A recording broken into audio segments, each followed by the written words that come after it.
नमस्कार, आप देख रहे हैं दैनिक साथी हरियाणा। साथियों, बच्चे किसी भी देश के भविष्य का आधार होते हैं। यदि यही भविष्य कुपोषण का शिकार हो जाए तो परिवार, समाज व देश की जिम्मेदारी का भार कैसे उठा पाएंगे। इसी को देखते हुए प्रधानमंत्री नरेंद्र मोदी ने देश के प्रत्येक बच्चे को कुपोषण से बाहर निकालने के लिए मिशन मोड पर अभियान शुरू कर दिया है।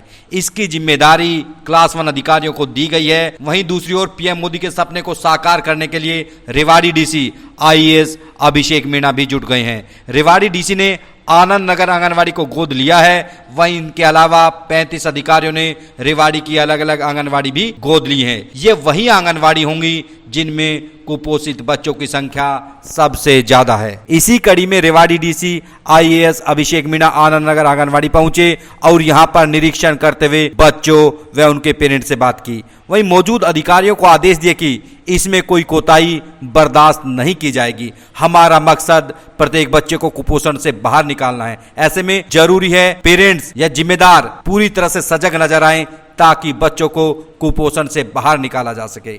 वहीं रेवाड़ी के तमाम आंगनवाड़ी केंद्रों को लेकर डीपीओ शालू यादव से भी बात की गई। मैम, क्या कहेंगे, आज डीसी साहब यहाँ पर पहुंचे थे आनंद नगर की आंगनबाड़ी में? जैसे कि डीसी साहब जो हमारा माननीय प्रधानमंत्री का जो एक मिशन है सुपोषित ग्राम पंचायत, उसके माध्यम से मतलब जितने भी मतलब ग्राम पंचायतें अगर उनमें कोई भी कुपोषित बच्चे हैं तो उनमें उस मिशन का मेन उद्देश्य है कि उन बच्चों को हम नॉर्मल में लेके आए। तो पोषण मिशन के तहत हम मतलब और हमारे ज़िले में 33 आंगनबाड़ी सेंटर्स हैं जिनमें मतलब मैक्सिमम बच्चे कुपोषित हैं। तो जो क्लास 1 ऑफिसर्स जितने भी हैं, डीसी सर के निर्देशानुसार हम उन सभी अधिकारियों जो सीनियर अधिकारी हैं उन्होंने उनको गोद लिया हुआ है। वो हर महीने एक बार उस सेंटर की विजिट करेंगे। उस सेंटर में जो भी कुपोषित बच्चे हैं उनको पेरेंट्स को बुला के पूछेंगे कि भाई बच्चे का क्या डाइट प्लान है, क्या क्या खिलाते हैं, कैसे खिलाते हैं, जिससे कि उनको नॉर्मल स्तर में लाया जा सके। ये मेन उद्देश्य है। जाहिर सी बात, आप लोग तमाम प्रयास करते हैं, तो अभी कितना आंकड़ा है, कितने बच्चों का ऐसा जो हमारे जिले में जो मई के अनुसार 303 बच्चे कुपोषित हैं जो सैम बच्चे हैं। तो उन जिले के 303 बच्चे हैं। उनकी अभी मैं आरबीएस के टीम से मैंने हेल्थ चेकअप कराया है जिनमें से 165 बच्चों का हमने अभी recently last week health checkup करा लिया है। उनका डाटा हम रिव्यू कर रहे हैं, कौन नॉर्मल में आया है, किस एक बच्चा उनमें से हमने एनआरसी में भी किया है। मतलब जो 165 बच्चे जो हमने हाइट वेट आरबीएस की टीम से चेकअप कराया है उनमें ये निकल के आया है कि उनके जो पेरेंट्स की फूड हैबिट्स हैं या वो उनका खिलाने का तरीका है वो हमारे यहाँ पे हमारे जिले में बहुत ज़्यादा कुपोषित बच्चे नहीं है, नॉर्मल है फूड हैबिट्स और उनके खान पान की, उससे वो नॉर्मल में। क्या कमी पाई जाती है जब तमाम फील्ड में आप लोग जाते हैं तो? उनमें से जैसे प्रोटीन की होगी, जिंक की होगी या कोई कैल्शियम, कोई भी जो सूक्ष्म पोषक तत्व जो होते हैं उनकी कमी की वजह से, क्योंकि बच्चा 5 साल तक होता है तो उसका डेवलपमेंट जो ब्रेन डेवलपमेंट है वो 5 साल तक बहुत ज़्यादा होता है। अगर बच्चे में उस टाइम बच्चे में सभी पोषक तत्व नहीं मिलेंगे तो उसके डेवलपमेंट में कहीं ना कहीं वो बाधा हो जाएगा। जो भाई उसका बौद्धिक विकास भी रुक सकता है, उसका भाषा का विकास भी रुक सकता है, उसका फिजिकल डेवलपमेंट भी रुक सकता है।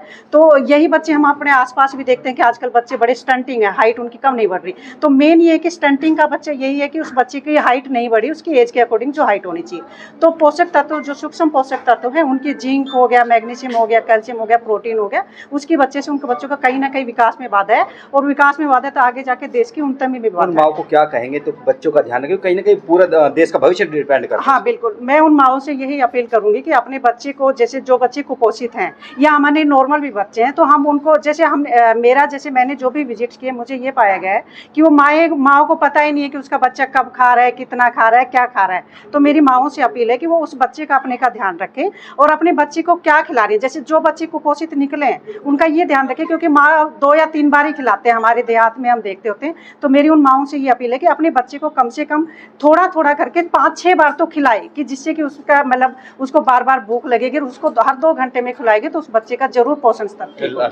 आपकी एक बड़ी जवाबदेही है क्योंकि देश का भविष्य का आप हाँ, लेकिन अमूमन देखेंगे जो आंगनवाड़ी है तमाम सरकार और शासन की ओर से तो काम किया जाता है, लेकिन ग्राउंड लेवल पर उतने लेवल से जो गंभीरता से काम तमाम आंगनवाड़ी बस खाना पूर्ति होती है, डेटा मेंटेन करने के फोकस रहता है। नहीं, वो जैसे क्या था कि पहले की बात और थी। अभी पिछले 1 साल से जो इनका डाटा है, अब हमने फिजिकल डाटा बिल्कुल इनका बंद कर दिया। पोषण ट्रैकर एक ऐप बना हुआ है जिसपे 1 क्लिक पे है।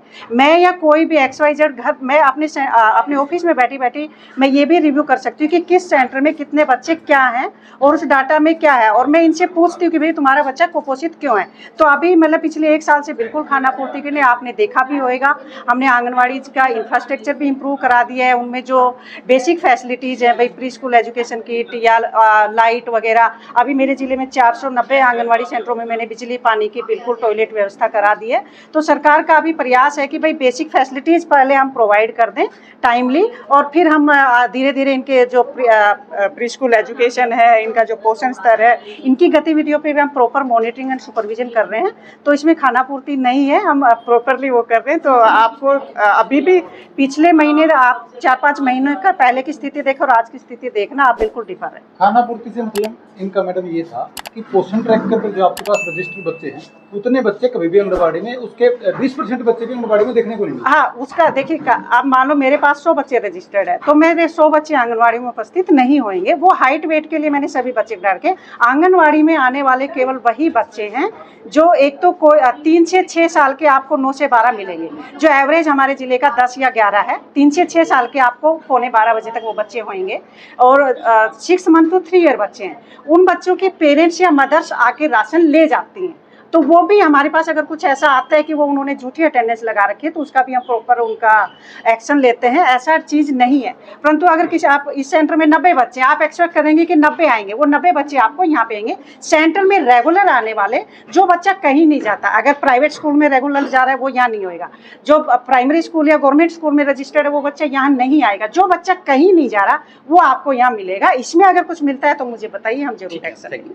ठीक करने पर क्या मामला था, उसकी क्या फीडबैक मिला? जैसा कि आपको पता है कि भारत में एक सुपोषण के लिए एक मिशन पूरे देश में चल रहा है, और माननीय प्रधानमंत्री के आह्वान पे एक लक्ष्य देश ने निर्धारित किया है कि देश में कोई भी बच्चा कुपोषित ना रहे। इसी में कई तरह के हम लोग कार्य कर रहे हैं।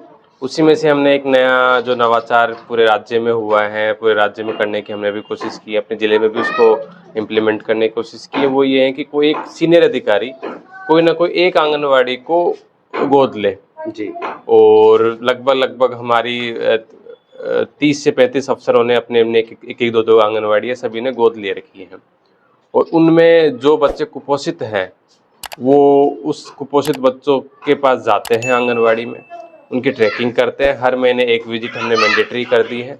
इसका उद्देश्य ये है कि जो कुपोषित बच्चे हैं कि उनकी कोई, चाहे वो 3 तरह के कुपोषण होते हैं, किसी का वजन कम हो जाता है, किसी की हाइट कम हो जाती है, किसी के जो सेम बोलते हैं, उसमें क्या होता है कि जो हाइट के मुताबिक वेट नहीं होता। 3 तरह के हमने कैटेगरी में बच्चों को कुपोषण हमने मानते हैं।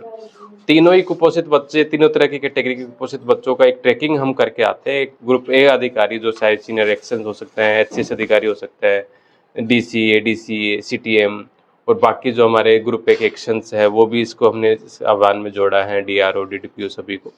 और उनसे हम अपेक्षित है कि वो आंगनवाड़ी में जाए, उन कुपोषित बच्चों की मदर से, उन कुपोषित बच्चों से एक बार बात करें, क्या उनकी कमियां हैं, क्या वो जो न्यूट्रिशन प्रोग्राम हमारा चल रहा है यहाँ पर, सप्लीमेंट्री न्यूट्रिशन प्रोग्राम, जिसके अंतर्गत हम उन्हें प्रोटीन, कैल्शियम, आयरन, कई तरह की सप्लीमेंट्स उनको देते हैं, चॉकलेट के माध्यम से, पाउडर के माध्यम से। उसके अलावा एक डेली यहाँ पर एक खाना बनता है जब आंगनवाड़ियाँ चल रही होती हैं, तो 3 साल से कम के बच्चों को तो यहीं फीडिंग की जाती है। तो क्या वो प्रोग्राम सही से चल रहे हैं, नहीं चल रहे? और उम्मीद की जाती है कि ये जो मिशन होगा इसमें अगले 1 साल में जिन आंगनवाड़ियों में ज़्यादा कुपोषित बच्चे थे, उन आंगनवाड़ियों को हमने सभी अधिकारियों से गोद ला दिया है। अब उम्मीद करते हैं कि उन बच्चों पे स्पेशल फोकस वो अधिकारी करेंगे, और उनका जो कुपोषण का स्तर है उसको कम करते हुए एक जो पोषण अभियान जो हमारा चल रहा है उसको सफल बनाएंगे। तो आपने ये आनंद नगर के आंगनबाड़ी गोद ली? जी बिल्कुल। तो ये पहली विजिट थी आपकी? ये मेरी पहली विजिट थी, और इसके बाद में लगभग हर महीने एक विजिट यहाँ हम करेंगे। और उम्मीद कर, क्योंकि जो भी न्यूट्रिशन का एस्पेक्ट होता है वो एक दिन में नहीं सुधरता। कोई बुखार नहीं है कि दवाई दी अगले दिन उसका बुखार उतर गया। ये एक सतत प्रयास है जो लगातार हमने 1 साल, 2 साल, 3 साल लगातार करेंगे, तब जाते बच्चों के जो पोषण स्तर उसमें सुधार आएगा। तो ये कोई एक दिन का काम नहीं, ये तो हमारा वर्षों का काम। और आगे से हम उम्मीद कर रहा हूँ कि मैं हर महीने यहाँ एक बार आ पाऊँ, और बाकी अधिकारियों से भी मैं आह्वान करूँगा, बाकी को भी हम निर्देश देंगे आपके माध्यम से भी और अपने ग्रुप के माध्यम से भी, कि सभी अपने अपने आंगन जो उन्होंने अडॉप्ट की आंगनवाड़ी उनमें एक विजिट कम से कम करे, और 1 साल के बाद 2 साल के बाद जब हम खड़े हो तो उन आंगनवाड़ी में कोई भी बच्चा कुपोषित ना रहे। सर इस आंगनबाड़ी में कितने कुपोषित बच्चे हैं और इसमें फिगर हमें कितने? 9 हमें कुपोषित बच्चे इस आंगनवाड़ी में मिले, 90 बच्चे पूरे इस आंगनवाड़ी में हैं। उनमें से 9 हैं, जिसमें से 4 बच्चे तो हमारे जो सेम जिनको मैंने बताया कि जिनकी हाइट के हिसाब से वेट नहीं हो पाता है, और 5 बच्चे स्टंटेड हैं, मतलब कि उनकी उम्र के हिसाब से हाइट नहीं बढ़ी है। तो दोनों ही तरह के 9 बच्चे हमें यहाँ मिले हैं। 9 बच्चों से कुछ बच्चे आए हुए थे, लेकिन अभी आंगनवाड़ियाँ बंद चल रही है, तो आज हमारा उसका उद्देश्य भी नहीं था कि हम सभी को बुलाए, क्योंकि 20 तारीख के बाद आंगनवाड़ियाँ खुलेगी। आज का उद्देश्य तो जो आंगनवाड़ी का स्टाफ है उन सभी को इस बुक के बारे में आह्वान करना, उन सभी को सेंसिटाइज करना है कि ये चीज़ें आंगनवाड़ी अडॉप्ट कर ली गई है, आगे से इस पर स्पेशल फोकस करें। सर आप पूरे जिले का जिम्मा, तो क्या अपील करेंगे तमाम उस तरह के पेरेंट्स का जिनके बच्चे अभी कुपोषित हैं, उसको बेहतर? जैसा कि आपको पता है कि जो बच्चे की ग्रोथ होती है पहले 5 साल बड़ा क्रिटिकल होता है। जो न्यूट्रिशन, जो हाइट, जो वेट बच्चे ने पहले 5 साल में जो फाउंडेशन उसकी ग्रो कर ली है, उसी में बच्चा ग्रो करता है। तो अगर हम पहले 5 साल पे उसके पोषण पे ध्यान रखेंगे तो ज़िंदगी भर हमें अच्छा पोषण रहेगा, अच्छा उसकी हेल्थ रहेगी, अच्छी उसकी फिटनेस रहेगी, हाइट, वेट, ये सभी चीज़ें अच्छी रहेगी। तो ज़रूरी है कि हम पहले 5 साल पे बच्चों पे स्पेशल फोकस करें। हमारे पास में हर महीने यहाँ मेजरमेंट बच्चों का होता है, हाइट, वेट, सब उम्र का। तो उसमें कुछ इंडिकेटर्स पूरे जो WHO ने बनाए हुए हैं, उस WHO के इंडिकेटर के बियॉन्ड जो बच्चे चले जाते हैं, जिनका उस इंडिकेटर के हिसाब से ग्रो नहीं हो रहे हैं, उनके पेरेंट्स को भी हम आंगनवाड़ियों के माध्यम से बता देते हैं। उसके बाद में लेकिन जो उसकी ग्रोथ है, उसका पोषण है, वो दोनों की जिम्मेदारी है, आंगनवाड़ी की भी जिम्मेदारी है, साथ में उस पेरेंट्स की भी जिम्मेदारी है। तो सभी पेरेंट्स को मैं ये आह्वान करूंगा कि एक तो सभी बच्चों का पोषण अच्छा रखें, लेकिन स्पेशली जिन बच्चों का WHO के ट्रैकर्स के हिसाब से कुपोषण में आ गया है, उन पे तो खास तौर पे ध्यान रखें।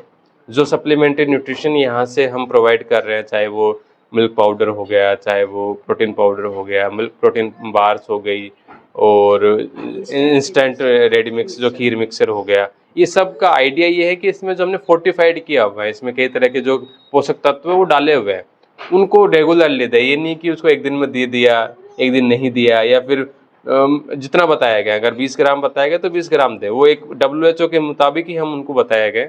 आंगनवाड़ी वर्कर से भी मैं बोलूँगा कि पेरेंट्स को ज़्यादा काउंसिल करें, उनको बुलाए अपने पास में, समझाए कि ये चीज़ ऐसे होनी है। जैसा कि मैंने बताया कि अगर एक दिन का काम नहीं है, कोई दवाई नहीं है, वो आपका सप्लीमेंट्री न्यूट्रिशन है। तो ये मैं सभी पेरेंट्स से आह्वान करूँगा कि बच्चों का जो विकास है वो पहले 5 साल पे बहुत ज़्यादा निर्भर करता है। तो उस पर हमारे जो मिशन चल रहा है, हमारा पोषण अभियान, उसमें हमारा सहयोग करें और अपने बच्चों को भी पोषण युक्त करें और पूरे देश को भी।